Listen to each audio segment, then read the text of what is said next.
तो दोस्तों राजस्थान में प्राइवेट स्कूल में आरटीई एडमिशन 2022-23 के लिए स्कूल के द्वारा डॉक्यूमेंट का वेरिफिकेशन कैसे किया जाता है और डॉक्यूमेंट वेरिफिकेशन करते समय स्कूल साथियों को किन किन बातों को ध्यान में रखना है उसके बारे में डिटेल के साथ इस वीडियो के अंदर मैं आपको जानकारी देने वाला हूं। तो मेरे साथ हो आप बने रहिए।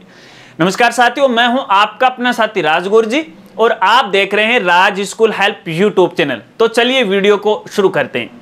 दोस्तों वीडियो में आगे बढ़ने से पहले एक जानकारी आपको देना चाहूंगा।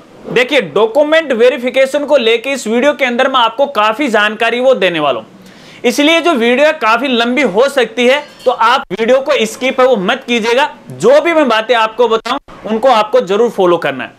अब डॉक्यूमेंट वेरिफिकेशन के लिए दोस्तों मैं आपको अपने पीसी की स्क्रीन पर लेकर चलता हूं, वहां पर आपको डिटेल के साथ पूरी जानकारी बताता हूं। तो दोस्तों आरटीई एडमिशन के डॉक्यूमेंट वेरिफिकेशन के लिए सबसे पहले तो स्कूल साथियों को अपने पीएसपी पोर्टल पे लॉगिन हो जाना है और लॉगिन होने के बाद देखिए मेनू बार में आपको एक मेनू है वो दिखाई देता है आरटीई प्रवेश।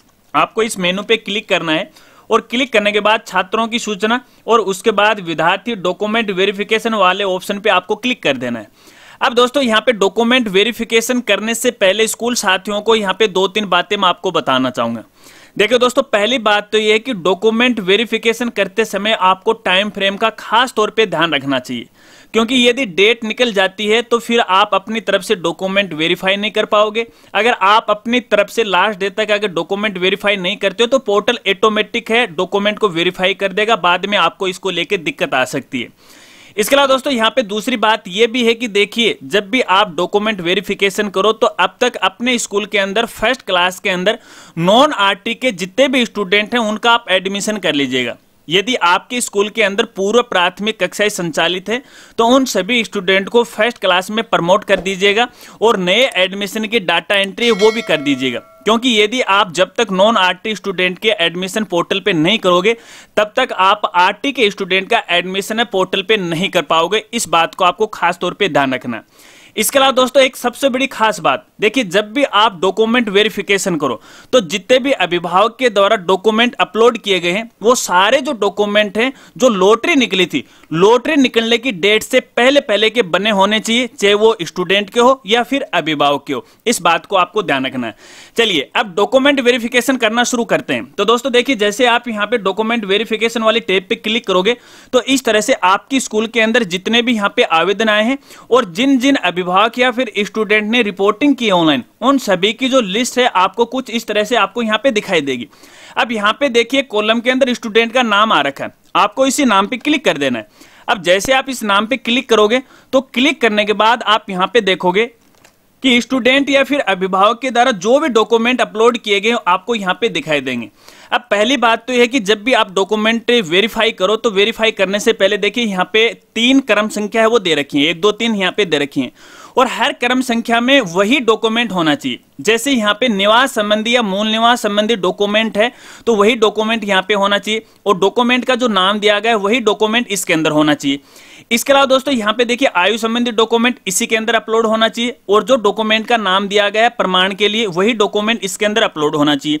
इसके अलावा यहाँ पे देखिए जो आय प्रमाण पत्र है या फिर असुविधाग्रस्त है या फिर यूं मान लीजिएगा बीपीएल परिवार से है या फिर कास्ट सर्टिफिकेट यदि अपलोड किया है तो आपको इस क्रम में देखना है और ये डॉक्यूमेंट आपको यहाँ पे जब क्लिक करोगे तो क्लिक करने के बाद देखिए डॉक्यूमेंट है आपको कुछ इस तरह से वो दिखाई देगा। हालांकि ये केवल एक डेमो आवेदन है तो यहाँ पर कुछ अलग डॉक्यूमेंट आपको यहाँ पे दिखाई दे रहा है। इसके अलावा दोस्तों डॉक्यूमेंट वेरिफिकेशन को लेके एक और खास बात, देखिए जब भी आप डॉक्यूमेंट वेरिफिकेशन करो तो जो भी स्टूडेंट एससी या फिर एसटी कैटेगरी से तो उनका यदि उन्होंने आय प्रमाण पत्र यहाँ पे अपलोड नहीं किया है और जाति प्रमाण पत्र अपलोड किया है तो वो मान्य होगा। तो कहने का मतलब यही है कि एससी और एसटी जो कैंडिडेट हैं उनका यहाँ पे जाति प्रमाण पत्र होना जरूरी है। इसके अलावा जो ओबीसी वर्ग हैं या फिर जनरल कैटेगरी के हैं उनका जाति प्रमाण पत्र होने की कोई आवश्यकता नहीं है। यहाँ पे ओबीसी है या फिर जनरल कैटेगरी के जो स्टूडेंट हैं उनका आय प्रमाण पत्र होना जरूरी है और जो आय प्रमाण पत्र वो 2.5 लाख रुपए से कम होना जरूरी है, यानी 2.5 लाख तक जो भी नियमों में लिखा गया उसी हिसाब से। चलिए एक एक डॉक्यूमेंट वेरिफिकेशन करना शुरू करते हैं दोस्तों। सबसे पहला आता है मूल निवास का संबंधित डॉक्यूमेंट। अब देखिए मूल निवास को लेके कई तरह के डॉक्यूमेंट है जो कि आपको मैं स्क्रीन पे वो दिखा देता हूं। देखिए दोस्तों यहाँ पे मूल निवास संबंधी आप यहाँ स्क्रीन पे देख सकते हो बालक या अभिभावक। तो कहने का मतलब है कि मूल निवास संबंधी जो भी डॉक्यूमेंट है बालक का भी हो सकता है या फिर अभिभावक का भी हो सकता है। तो इसके अंदर देखिए यहाँ पे राशन कार्ड है वो हो सकता है, या फिर बिजली या पानी का बिल है वो भी हो सकता है, लेकिन 6 माह से ज्यादा पुराना नहीं होना चाहिए। लेकिन दोस्तों यहां पर एक खास जानकारी और देना चाहूंगा। देखिए आवेदन के समय अभिभावक की तरफ से जो भी एड्रेस है आवेदन के दौरान डाला गया है वही सेम का सेम एड्रेस है डॉक्यूमेंट में होना चाहिए। ऐसा नहीं कि जो मूल निवास का डॉक्यूमेंट अपलोड किया है उसमें तो एड्रेस कोई और बोल रहा है और इसके अलावा यहां आवेदन के अंदर एड्रेस कुछ और बोल रहा है। लेकिन यहां पे एक दिक्कत यह भी आ सकती है कि देखिए आपको पता है कि वार्ड जो प्रीसिमन है वो चला था, तो वार्ड है वो चेंज हो गए थे नगर निकायों के अंदर या शहरी निकायों के अंदर या फिर ग्रामीण क्षेत्र में भी वार्ड है वो चेंज हो गए, जबकि आधार कार्ड है या फिर अपने मूल निवास के जो भी डॉक्यूमेंट हैं उनमें जो वार्ड है वो दूसरा हो सकता है। तो अगर वार्ड यहां पे चेंज हुआ तो अभिभावक की तरफ से यहां पे सरपंच से या पार्षद से या नगर अध्यक्ष से है वो प्रमाणित करवा के एक डॉक्यूमेंट है आपको देना पड़ेगा, तो आप इसे वेरीफाई है वो कर सकते हैं। अब दोस्तों मान लीजिए आप मूल निवास डॉक्यूमेंट वेरिफिकेशन करने जा रहे हैं और वो सही पाया गया है, और सही पाने के बाद देखिए यहां पे एक्शन का ऑप्शन आ रखा है, तो वेरीफाइड वाले ऑप्शन पे आपको क्लिक कर देना है। अब जैसे आप वेरीफाई वाले ऑप्शन पे क्लिक करोगे तो देखिए आगे यहाँ पे कॉलम है जो रिजेक्शन का रिमार्क है वो ये डीसिलेक्ट हो जाएगा। यदि मान लीजिए डॉक्यूमेंट में किसी प्रकार की दिक्कत है तो आप उसे रिजेक्ट कीजिएगा, और रिजेक्ट करने के बाद यहाँ पे देखिए उचित कारण है आपको यहाँ पे देना है। अब कारण क्या है देखिए अपलोड करेक्शन डॉक्यूमेंट, यानी अभिभावक ने जो डॉक्यूमेंट अपलोड किए हैं वो गलत डॉक्यूमेंट अपलोड किए हैं। ये भी हो सकता है कि मूल निवास के स्थान पर उन्होंने आयु प्रमाण पत्र अपलोड कर दिया, आयु की जगह मूल निवास कर दिया, तो ये कारण है आप यहाँ से है वो सिलेक्ट कर सकते हैं अपनी आवश्यकता अनुसार। इसके अलावा देखिए यहाँ पर एक कारण है री अपलोड क्लियर डॉक्यूमेंट। कई बार ऐसा होता है कि अभिभावक के द्वारा जो डॉक्यूमेंट है साफ अपलोड नहीं किए जाते हैं। अगर आपको उनमें समझने में दिक्कत आ रही है तो आप री अपलोड है उनसे करवा सकते हो। कैसे आगे मैं आपको बताऊंगा। अगर ये वीडियो अभिभावक भी देख रहे हैं तो उनके लिए भी ये उपयोगी वीडियो है। इसके अलावा दोस्तों यहां पे देखिए एड्रेस इनकरेक्ट। अब एड्रेस इनकरेक्ट का मतलब ये है कि ऑनलाइन आवेदन के समय तो एड्रेस उन्होंने कोई और डाल दिया और डॉक्यूमेंट के अंदर एड्रेस है वो कोई और है। तो इस तरह का यहां पे देखिए 2-3 ऑप्शन है, अपनी आवश्यकता के अनुसार इसे आप सिलेक्ट है वो कर लीजिएगा। ठीक है, चलिए इसके अलावा दोस्तों यहाँ पे मान लीजिए आपने यहाँ पे कोई भी एक सिलेक्ट कर लिया, तो उसके बाद आपको फाइनली 1 बाय करके एक पे आपको यहाँ पे सबमिट कर देना। ठीक है, इसके अलावा दोस्तों यहाँ पे देखिए आयु संबंधी है, यहाँ पे आप रिजेक्ट करें वेरीफाई कर दोगे तो आगे आपको कुछ भी सिलेक्ट है वो नहीं करना है। अगर आप यहाँ रिजेक्ट करते हो तो रिजेक्ट करने के बाद भी देखिए वही ऑप्शन आपको यहाँ पे नजर आ रहे हैं, आप देख सकते हो आपको सबमिट करना है। तो इसी तरह से तीनों डॉक्यूमेंट को आपको यहाँ पे वेरीफाई कर देना है। ठीक है, और फाइनली हर एक डॉक्यूमेंट के आगे आपको सबमिट कर देना है। और सबमिट करने के बाद देखिए दोस्तों यहाँ पे फाइनली आपको यहाँ पे सेव का ऑप्शन है वो मिल जाएगा। चलिए एक बार मैं डॉक्यूमेंट है वो सबमिट कर देता हूँ जल्दी जल्दी। मैं इसको रिजेक्ट कर रहा हूँ, और रिजेक्ट करने से पहले यहाँ पे देखिए मैं एक बालक की आईडी है वो ओपन कर रहा हूँ, आप यहाँ पे देखिएगा। और यहाँ पे देखिए मैंने रिपोर्टिंग वाला जो ऑप्शन है वो खोल रखा है, और यहाँ पे देखिए फिलहाल इसका जो स्टेटस आ रखा है आप देख सकते हैं। यहाँ पे रिपोर्टिंग की डेट तो ये है, और दस्तावेज वेरिफिकेशन की स्थिति में फिलहाल यहाँ पे देखिए कुछ भी नहीं आ रहा है। मैं इसी स्टूडेंट का डॉक्यूमेंट है वो रिजेक्ट करने जा रहा हूँ पोर्टल के द्वारा। तो देखिए मैं यहाँ पे रिजेक्ट है वो कर रहा हूँ, तो मैं यहाँ पे कोई भी एक इसे सेलेक्ट कर लेता हूँ और सबमिट पे क्लिक कर देता हूँ, और इसी तरह से मैं इसको भी रिजेक्ट कर देता हूँ और यहाँ पे सबमिट कर देता हूँ।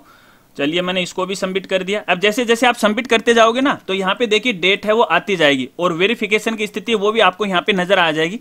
और इसको भी मैं यहाँ पे यहाँ पे सेलेक्ट कर लेता हूँ रिजेक्ट का। ठीक है, आपको वेरीफाई करना है अगर डॉक्यूमेंट सही है, और यहाँ पे मैं इसको सबमिट है वो कर देता हूँ। अब जैसे दोस्तों मैंने देखिए यहाँ पे सबमिट किया तो देखिए नीचे यहाँ पे एक ऑप्शन है वो बन के आ गया, डॉक्यूमेंट अपूर्णता के कारण डॉक्यूमेंट निरस्त किया जाता है। ठीक है, तो देखिए यहाँ पे ये ऑप्शन है, इसको आपको यहाँ पे सिलेक्ट करना। आपकी स्थिति में ऐसा नहीं होगा, मान लीजिए आप सभी वेरीफाई कर रहे हो तो यहाँ पे ऑप्शन कोई दूसरा ही होगा। ठीक है, चलिए मैं इसको यहाँ पे इस तरह से इसको सिलेक्ट कर देता हूं। अब देखिए यहाँ पे रिमार्क है वो पूछ रहा है, क्योंकि जब भी आप डॉक्यूमेंट रिजेक्ट करोगे तो रिजेक्ट करने के बाद रिमार्क है वो आपको डालना पड़ेगा। देखिए मैंने यहाँ पे रिजेक्ट का एक कारण है वो लिख दिया है, आप अपनी आवश्यकता के अनुसार वो लिख सकते हैं। और मैं यहाँ पे निरस्त करे वाले ऑप्शन पे क्लिक करता हूं तो देखिए डॉक्यूमेंट है वो रिजेक्ट हो गए। तो देखिए ये तो है रिजेक्ट का मामला। अब मैं एक बार यहाँ पे देखिए स्टूडेंट की आईडी है फिर ओपन करता हूं, और एक बार यहाँ पे पेज को मैं रिफ्रेश कर लेता हूं, और फिर से यहाँ पे देखिए रिपोर्टिंग वाले ऑप्शन पे आते हैं। और रिपोर्टिंग वाले ऑप्शन पे आने के बाद आप यहाँ पे देख सकते हो, देखिए रिजेक्टेड का यहाँ पे देखिए ऑप्शन है वो आ चुका है, या लिंक है वो आ चुका है। ठीक है, यहां पर फिलहाल ये क्लिक नहीं होगा। अब यहाँ पे देखिए, मान लीजिए स्कूल की तरफ से डॉक्यूमेंट रिजेक्ट कर दिए जाते हैं, तो फिर से क्या है कि अभिभावक को डॉक्यूमेंट वो री अपलोड करना पड़ेगा। और री अपलोड करने के लिए ऊपर आप यहाँ पे दे सकते हो डॉक्यूमेंट री अपलोड वाला ये जो ऑप्शन है, मेनू है, इस पर आपको यहाँ पे क्लिक करना है। और क्लिक करने के बाद देखिए इसी तरह से आपका फॉर्म है एक बार फिर से ओपन हो जाएगा।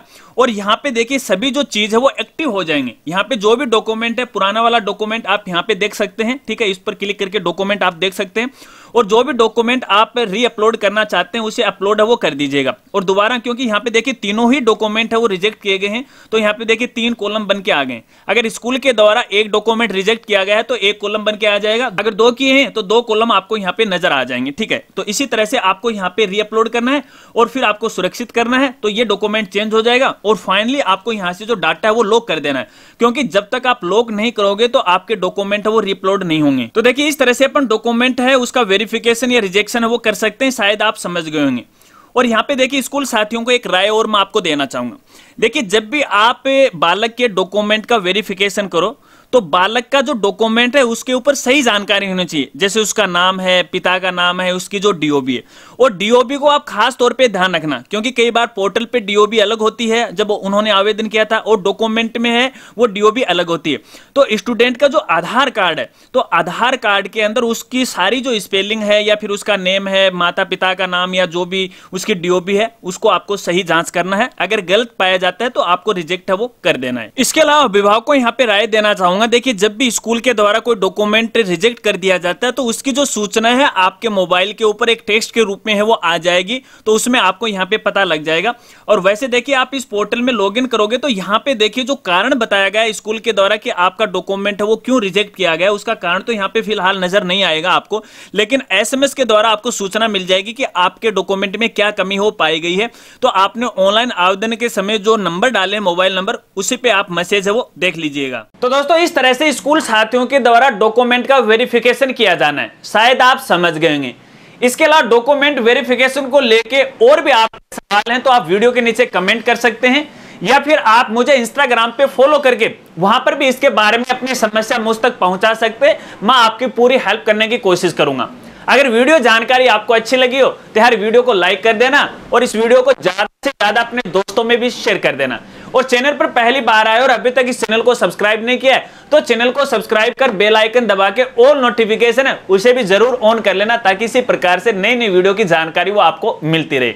तो मिलते हैं फ्रेंड्स अगले एक नई वीडियो के साथ, तब तक के लिए जय हिंद, जय भारत।